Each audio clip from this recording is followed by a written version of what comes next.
Peace, peace, peace. Welcome to the Mixed Metals Podcast. This is episode 4. I am your humble and gracious host, Daquan Bynum.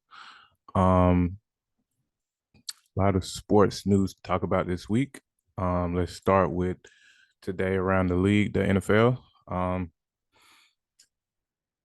Some kind of shocking scores. Of course, Thursday the Jaguars beat the Saints. The Saints were mounting a comeback, but ended up falling short. Derek Carr, in my opinion, is probably not the guy for New Orleans. I don't think that he has the team behind him. I don't think that he is well liked in that organization. Um, I'm all about getting your money. You know what I mean? There's nothing against him personally. I just don't think that he and the Saints are a good match. You In my opinion, there are a lot of quarterbacks that you could put on that team and they would be successful because their defense is stout. I believe top 6 in the league, uh, and defensively. And I mean, being a top 10 defense in the league is tough. Obviously, you're in the upper third of all of football. So I mean, you would like to be able to lean on your offense to score some points, and they so far throughout the season. I mean, they scored 24 in this game, but they haven't been able to put together a lot of scoring drives. Um, the Ravens, this is the most surprising one to me. The Ravens beat the hell out of the Lions. They beat them 38-6. Lamar Jackson threw for 357 yards, threw 3 touchdowns. I mean, he had himself a day. Uh, it seemed as if the Ravens could just get whatever they wanted, and the Lions, who up to this point have been among the most consistent and uh, good playing teams in the league, they I mean they got smoked today. That's it. There's nothing else to it. Let's look at the box score here. Jared Goff went 33 of 53, 53 passes a lot, for 284 yards, no touchdowns, 1 interception. His QB rating was 68.4. I've already run you through Lamar's. Lamar also ran for a touchdown. So did Gus Edwards. Uh, Odell had 5 catches for 49 yards. Zay Flowers 4 for 75. Gus Edwards, uh, Gus Edwards had 14 carries for 64 yards and a touchdown, and 1 reception for 80 yards. So that, I mean, when things like that are happening, it's gonna be a long day for the defense, and a long day it was. I'm sure that the Lions, I'm sure that they still lead that division, and I think that they will still run away with the division. Speaking of that division, the Packers are currently down in the second quarter to the Broncos, 6-0. Cardinals are down 10-14 against the Seahawks. Rams are up 9-3 against the Steelers at home at halftime. Um, Chiefs are locked at 17 with a 2-minute warning at the second quarter. The Bears trounced the Raiders today without Justin Fields. Bagent was getting a lot of flack this week as far as where he went to school and his position on the team. He threw for 162 yards and 1 touchdown today. Deontay Foreman had 3 touchdowns, I believe, total in the first half. He had 2 rushing and 1 receiving, if I'm not mistaken. Yes, he had 3 receptions, 31 yards, 1 touchdown, 16 carries, 89 yards, 2 touchdowns. So he had himself a day. He is on my fantasy team, but he was on the bench this week, unfortunately. Um, we had the Browns beat the Colts. I did watch that game. That was a hell of a game. Some questionable calls towards the end there, but at the end of the day, Deshaun Watson, who's having a weird he's had a weird last month, let's say. It went from him being injured but medically cleared to play to him not playing. to him. I think that was after the bye week. And then they no, yes, that was after the bye week, if I'm not mistaken. And they went into the bye week so he could, I guess, get better. Um, Again, he was medically cleared, uh, and he still didn't play that next week against my 49ers. And then this week, I don't know if they evaluated him for concussion symptoms or his shoulder.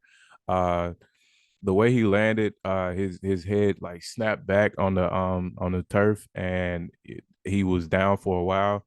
It seemed as if it was probably a concussion, a concussion type of injury. But when he got up, he was holding his arm in a weird way. And he never came back. He went to the tent, came out of the tent, went right back to the tent, and so I'm not sure if they evaluated him for both and just told him to sit the rest of it out or what. But they ended up winning that game. Kareem Hunt had a direct snap with a few minutes left, and he was able to score. And then they scored again in the closing seconds, if I'm not mistaken. Um, Gardner Minshew had 305 passing yards, 2 touchdowns, 1 pick. Uh, there were some turnovers in this game. Let's see. PJ Walker threw a pick. Deshaun Watson threw a pick. Uh, PJ Walker fumbled. Gardner Minshew fumbled 3 times. Isaiah McKenzie fumbled once. Um, so yeah, there's a lot of turnovers in this game. I don't think it was raining or anything. I think it's just one of those days. Uh, Big game tonight. The Dolphins and the Eagles. As much as I don't really care for either team, I'm excited to see Tua go against Jalen. I think it's going to be a great game. I do think that the Eagles secondary will be pushed to the limits, to their limits in this game. I don't know if they'll be able to get anything running the Dolphins on the ground because the Eagles rush defense is incredible, and Jalen Carter is only getting better. The fact that he was able to be, I know he had the pre-draft issues, but the fact that he was able to be had by the Eagles after them going to the Super Bowl is amazing. That was a gift. Um, the Patriots did end up coming away with the win against the Bills. That was like a hot topic this week as far as upsets and those kind of things. Those divisional games are always tough, no matter who it is, no matter what division. Speaking of tough divisional games, the Giants beat the Commanders today, 14-7. Tyrod Taylor, 279 yards, 2 touchdowns, and Sam Howell, 22 of 42, 249 yards, 1 interception, no touchdowns. So he had a tough day. I think Sam Howell can be a good quarterback. I think that, if he's protected, I think that he'll be decent. He has a future in the NFL. They just got to get those pieces around him. The Falcons beat the Buccaneers today, 16-13. Walk-off field goal. Yes, it was a walk-off field goal. Desmond Ridder, who I think is also not the guy. 19 of 25, 250 yards, no picks, no touchdowns, but 3 fumbles lost today. That's unacceptable. You got to hold on to the ball. You want your running back to hold on to the ball for sure. I think that the running back on the team is probably told the most to hold on to the football, but quarterback, hold on to the ball, throw it away or get rid of it, whatever way you can. Don't give it away. I just Desmond Ridder just more and more shows me that he's just not the guy to lead that team. And I think that them continuing to start him is a mistake. I think that they should put in Tyler Heineke to let the fans and let the organization and let everybody know that, we're moving on with Tyler Heineke. He's probably not our quarterback of the future. Desmond Ridder is clearly not our quarterback of the future. Let's see what we got in Tyler Heineke for the rest of the season. I do think that they're still in the mix because they just got another divisional win. So, we may or may not win the division. Let's just see what we have. Let's see what we can do. Let's try to get us a quarterback in the next draft. Um, because I mean their defense is pretty good. I mean, they allowed 13 points against those Bucks today on the road at that. So I do think that the Falcons misuse their personnel. I'm not a coach, never been a coach or anything like that, but I just think that they have a hard time keeping, putting the right pieces in the right places at the right times, if that makes sense. Uh, just to let you know, I will be covering if the merger goes through the USFL and the XFL when that happens, because I mean, having football all around, like all year round, basically, it will be fun. And there are some former NFL players in that league, in those leagues, um, some that perhaps weren't NFL talent that will make it to this league. And they have the draft. They have the draft. Is regular football, is professional football. Is just a lower tier, I guess you could say. And I don't necessarily think that that's they are a developing product. They don't have the history or the um the financial benefits of an NFL, but I do think that they could be a competitive league, and I hope that they get the support that they need in order to continue. I think once the merger takes place, there will be 16 teams. So I mean, you got to start somewhere. That's the only team from my state. That's the only sport, the only league where my state has a professional team. So I'm rooting for the Stallions. Um, Hopefully they are able to keep all of those teams in place. And I may or may not go to a couple games. It seems fun, you know what I mean? Just some summertime football, or spring football, I guess they call it. So yeah, I will be covering that league if this merger goes through, and it's looking like a go. It's beginning, the merger is beginning with this upcoming season, so that'll be exciting. Moving on to the MLB, let's check out some scores. The Phillies are up 3-2 in their series. Um, if you listen to a previous episode, I am looking forward to Bryce Harper perhaps winning a championship. Um, so if the Phillies do make it to the World Series, I will be watching. The Astros are up 3-2 in their series. Uh, pretty tense series. There were some ejections from the previous game. I'm not sure what was going on, but I just saw the highlights of that. So pretty chippy series. That's what you kind of like to see, that those emotions being let go of on the field. Let let the fans know that you actually care about this sport. We are approaching the NBA season. I'm so excited. Tuesday night we have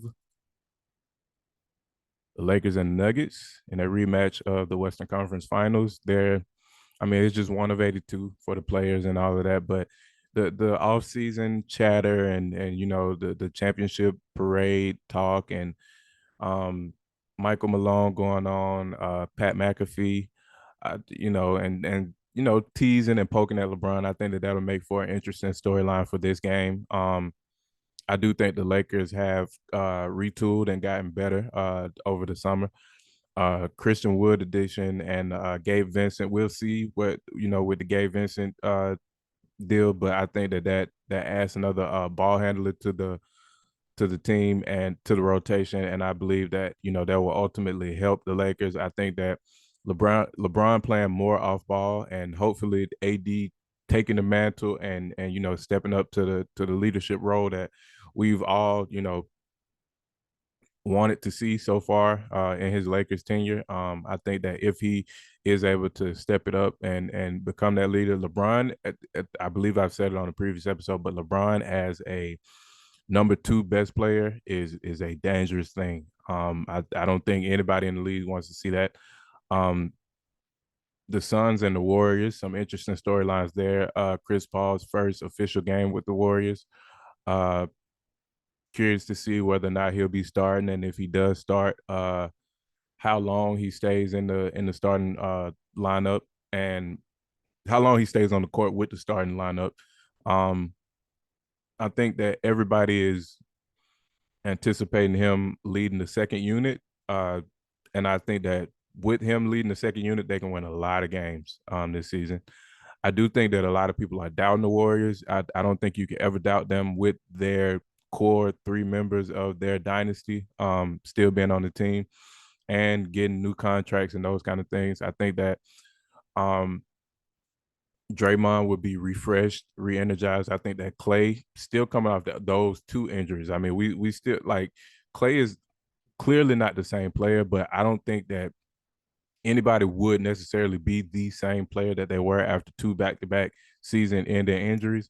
Um, but I do think that he is getting back into shape and getting back to where he, getting back to his potential. I don't think that he's reached his post-injury full potential yet, and I think that we will perhaps see that this season.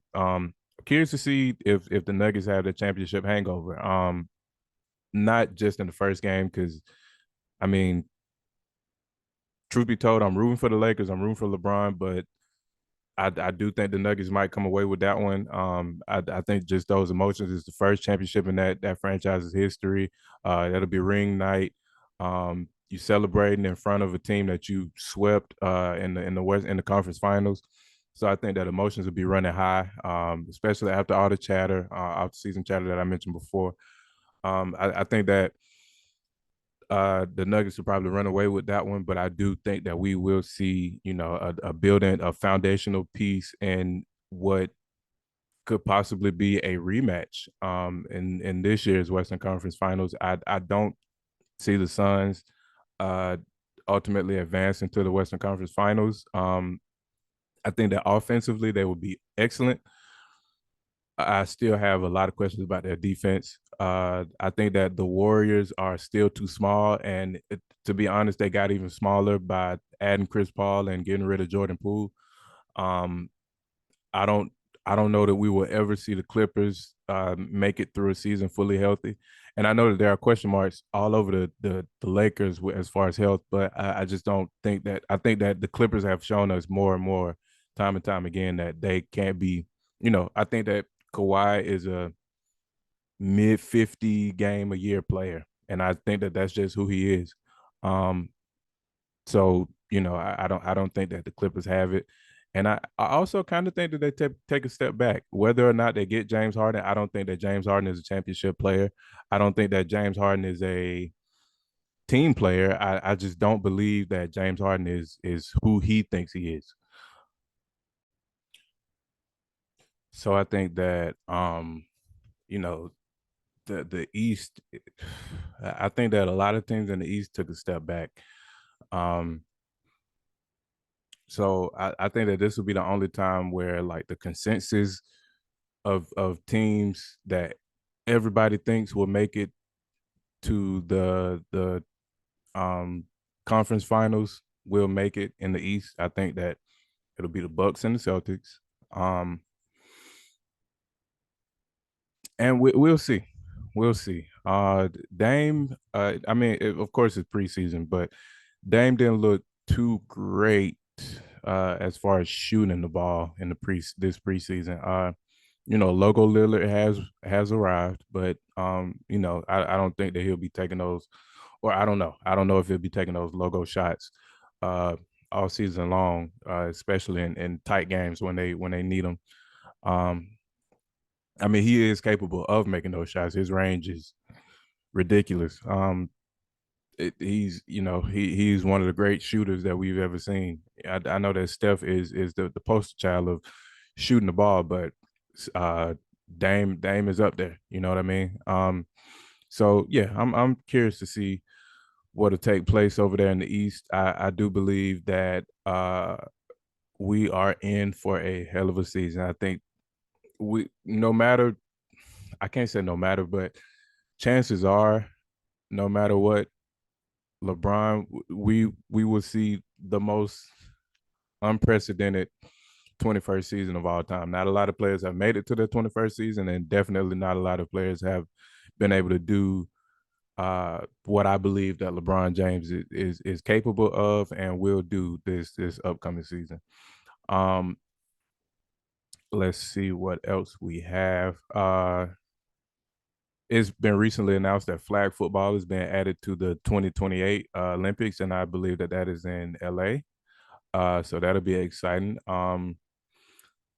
I'll just say this: I'm looking forward to seeing. I love Olympic sports in general. I love the Winter Olympics. I love the Summer Olympics. I will watch. If the Olympics are on, it doesn't matter what sport is on. I will watch. Um, I just love to see like different countries competing for for those honors. Uh, I think that um flag football will probably be the most interesting Summer Olympic sport if there aren't NFL players. I do not want to see Micah Parsons um, pulling flags, or I don't want to see a Josh Allen throwing the football in flag football. I just don't think that that'll be fun. I think that this should be an opportunity to let um, other athletes play, non-professional athletes, or uh, perhaps athletes that didn't get drafted, or are in free agency in general. I think that uh, it shouldn't necessarily be sanctioned or anything like that, or structured to where NFL players aren't allowed. But I just don't think that it wouldn't be fun for me to watch NFL players playing flag football in the Olympics.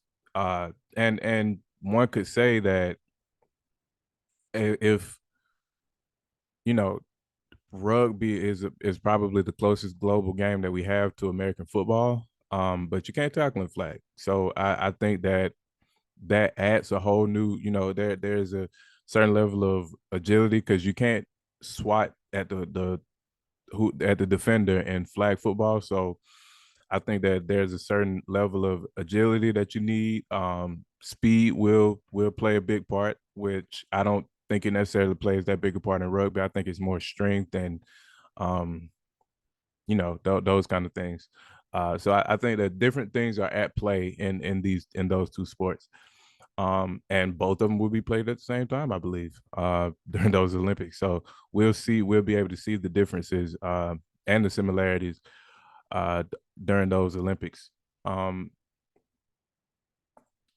moving on, let's see what else is going on in the sports world. The hockey season just started recently. My favorite team in hockey is the Red Wings. I don't really know much about hockey. I don't follow hockey as much as I probably could, but my Red Wings are 4-1 at the moment, and they are up 4-0 against the Flames.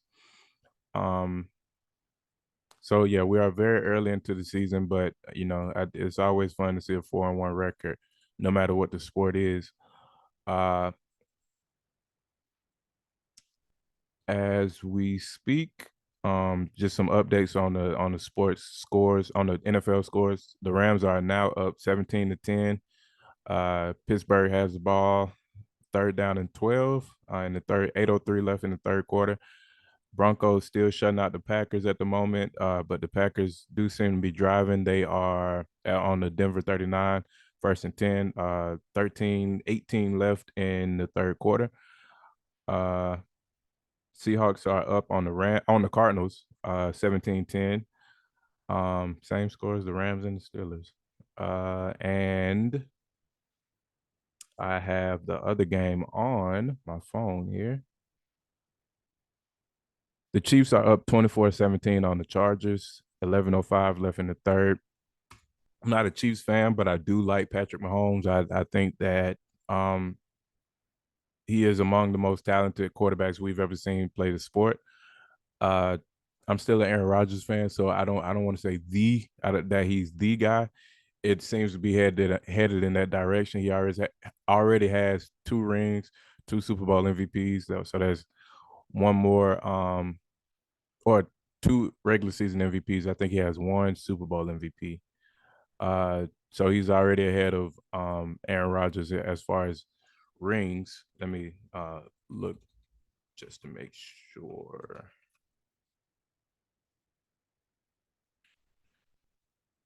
Appreciate y'all sticking with me. Two-time Super Bowl champion, two-time Super Bowl MVP, two-time NFL MVP, NFL Offensive Player of the Year. I mean, the stats are just to sit here and just read off Patrick Mahomes' stats would be ridiculous. I mean, it's unbelievable almost for him to. I don't even think he's 30 years old. He's 28 years old and has all these accomplishments. Um, has a long way to go still, and I think that I think that is as long as he stays healthy, his career will be fruitful. Will continue to be fruitful. They will need to find him another um dependable weapon pretty soon. Travis Kelce is getting old in football years, and we've started to see injuries rack up for him. He hasn't missed a lot of time because of it, but that does exist. Father Time, as they say, is undefeated. It may come now, it may come later, but it when it decides to come, knock on your door, you have to answer to it. So I think that as long as he and Andy Reid are together, talking about Patrick Mahomes, I think that they will see success, but they got to continue to have those pieces around them. And Pat is seeming to be a Tom Brady type where it doesn't necessarily matter that much who is around you because they lost one of the most explosive NFL weapons that we've ever seen in Tyreek Hill, and they won a Super Bowl. So you know what I mean? It seems that he can adapt to his surroundings no matter what, and that the best ability. Some could say availability, which is true, but I think another great ability to have is adaptability. Um, we used to say when I was in the Air Force, the key uh, flexibility is the key to air power. Don't necessarily know what that means, but I believe that it fit here because you have to be able to be flexible as far as if something throws off your schedule a little bit, you got to be able to adapt to that and overcome. Adapt and overcome is the ultimate message there. I did pick up, moving on from sports, I did pick up Spider-Man 2. I'm in like the first couple hours of it. It's very fun so far. I have it on PS5, obviously. So I did play Spider-Man 1 and Spider-Man Miles Morales, and I mean it's truly just more Spider-Man, but that's never a bad thing. I hope that they continue to build on to this universe that they're building. Being able to have both of them at the same time, Miles and Peter, and be able to switch between them is some of the coolest things, and for it to be so seamless. You know what I mean? The tech behind it, the people over at Insomniac are doing some incredible things. I'm sure that Wolverine is the next game after this. Hopefully, they are able to connect those two because Spider-Man and Wolverine have a lot of history as far as the comics go. So I'm curious to see where they take it after Wolverine. Will we go straight from Wolverine to Wolverine 2 or some kind of side story? Will Wolverine see the Hulk and there be a small 10-hour Hulk game? Or I'm curious to see. They have me very very interested in their vision, um, and I think this like they are using the original Rogues Gallery of Spider-Man, which is cool to me. I'm a huge Spider-Man fan. Spider-Man and Batman, my favorite two superheroes. As typical as that is, um, I love those Rogues Galleries, but with them bringing Wolverine into the fold, I'm curious to see if we can expand a little bit, if we can step outside of just New York and just see what Spider-Man could do against some of those X-Men villains. Um, Nothing spectacular in fashion this week. There are still some fashion shows going on. Um, I don't. There haven't been any shoes to release recently that have caught my eye. Um, Trying to think. I did go see The Creator this week. My wife and I. I thoroughly enjoyed it. I think that the creators showed simultaneously the positives and the negatives that could potentially come with AI.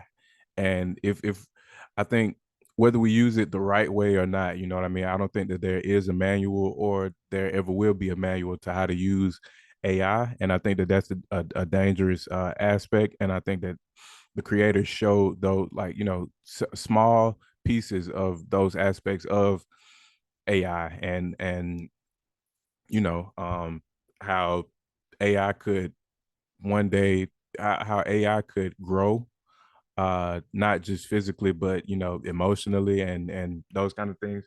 And because it's artificial, we don't consider it to be a person. But if we are put in that position, if we are put in that situation, I wonder how we would feel. And I think that it explored those questions, albeit on a surface level. But I think that it created a lot of questions, and I hope that they are able to expand that universe and continue to build upon the creator. I think that is a great starting piece, and I hope to see more of it in the near future.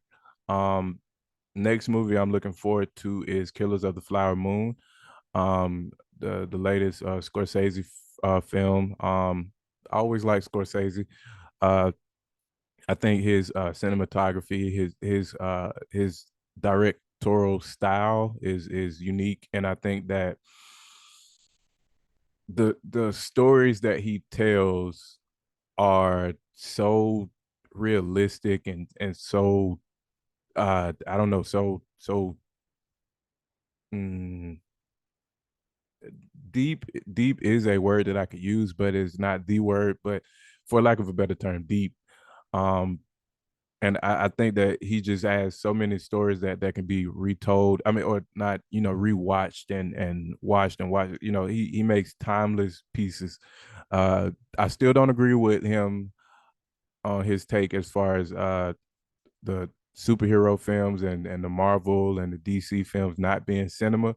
I think that cinema is a very subjective phrase, and I don't think that he should be able to put down others in order to promote himself. I don't think that anybody should do that. I think that there is enough space for all of us to coexist, and I think that that was just small minded of him to say. And I know that people are gonna hold that against him for as long as he lives, as far as his, unless he comes out and says, like, hey, I ended up watching those movies, and cinema or not, those are very enjoyable films, because Endgame was a moment in cinema history that will never be forgotten. I still remember, like, I can put myself in that seat right now, seeing that movie again for the first time. And I mean, my experience with that film, I feel, rarely can I say that I've felt the same way every time I've watched the same thing. Um, but I mean, Endgame does that and more. And I think that, depends on what we define as cinema. I don't see how you can argue that that's not cinema. So yeah, but anyway, I'm looking forward to seeing Killers of the Flower Moon. We got DiCaprio and De Niro. That's always, those are great go-tos. Uh the next movie after that I'm looking forward to seeing is The Marvels, and then